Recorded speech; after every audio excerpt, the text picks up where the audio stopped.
Biden received a warm welcome during his visit to the G7 in England, as he declared that America was back. But unlike President Trump, Biden was not there to place America first.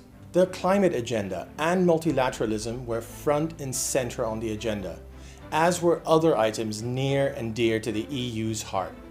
When asked by a reporter if America was back, French President Emmanuel Macron responded by saying, "It's great to have a US president who's part of the club and very willing to cooperate. But is it really a good thing for America if EU member countries are so excited? And is the EU really a club that we want to be a part of?" Hi everyone, and welcome to Truth Over News with Jeff Carlson and Hans Manke.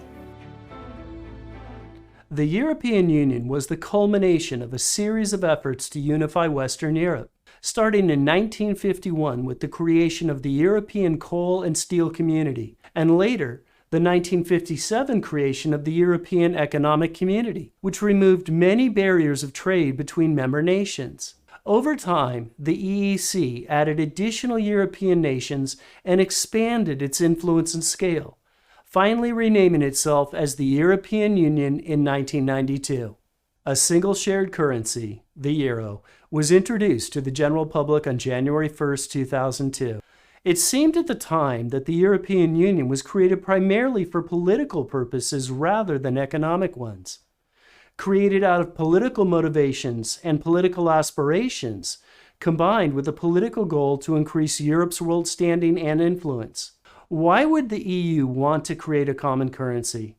Why would countries want to give up their sovereign right to print money and manage their own monetary policy? Proponents put forth the argument of currency stabilization and its positive influence on trade amongst union members. But this argument ignores the ability to easily hedge currency fluctuations. It also ignores negative impacts on specialization via comparative advantage. The bigger problem is the loss of national monetary policy and the incentive for and assumption of risk-taking by member nations.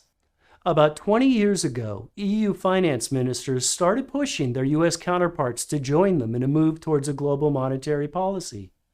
Those ideas did not get far at the time, but they now appear to be back on the negotiating table. Biden's proposal for a global minimum corporate tax was met with wide support during last month's G7 meeting. It may only be the first step. But is the direct and politically planned linking of individual economies actually good for each member nation's health? For all its ambition, the EU does not even have a direct role in setting tax rates.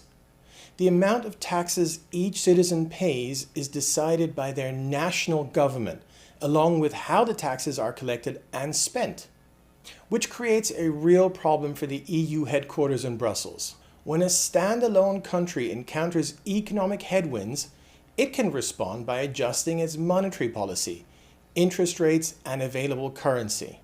But the European Union must adjust its monetary policy based on the average overall condition of its member countries. The EU is also forced to give a greater weight in its monetary policy to the singular economic powerhouse of Germany. This creates a situation of perpetual interest rate imbalance. Said another way, interest rates will be too low in countries where wages are rising and too high in countries where employment is rising. Another related and darker problem exists.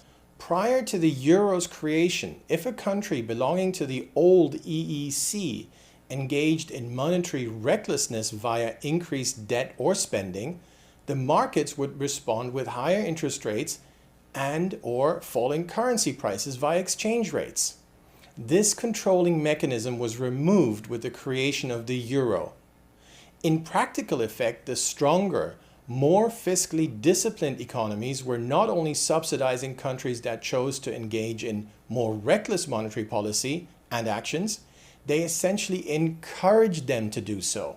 As an example, Spain was experiencing higher rates of inflation than the overall EU, yet the European Union was pursuing a policy of lower interest rates. This led Spanish households to increase their spending, particularly on housing, rather than reduce debt, and allowed the Spanish government to pursue an agenda of social programs.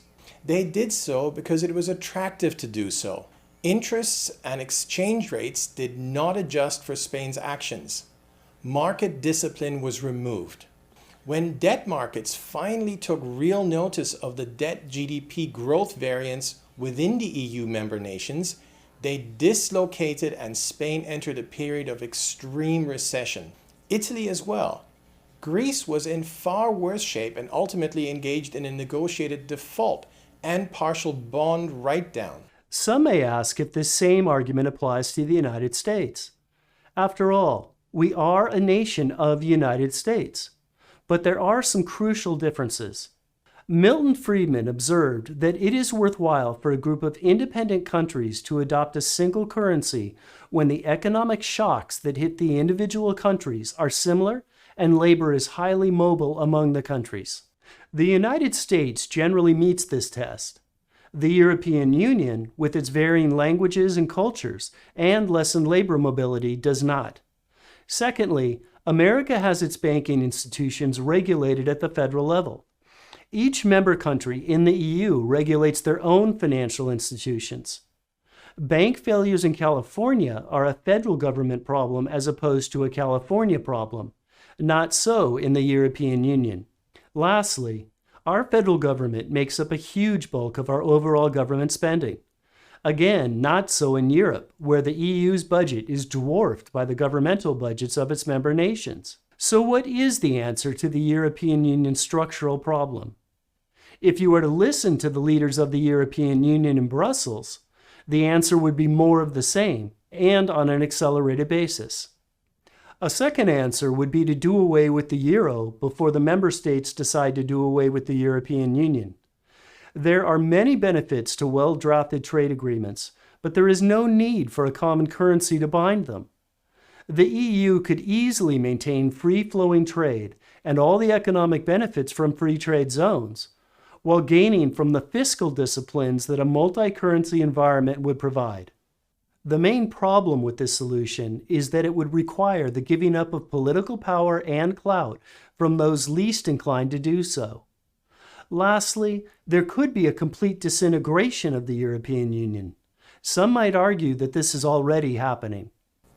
The seriousness of the situation was exposed in 2019, when Italy became the first G7 country to join China's One Belt, One Road project. Under the agreements Italy signed with the CCP, China is now financing a large number of infrastructure projects in Italy. China's development aid to Italy is a huge embarrassment to the EU. The situation would be akin to the CCP taking over the financing and development of large-scale infrastructure projects in Texas.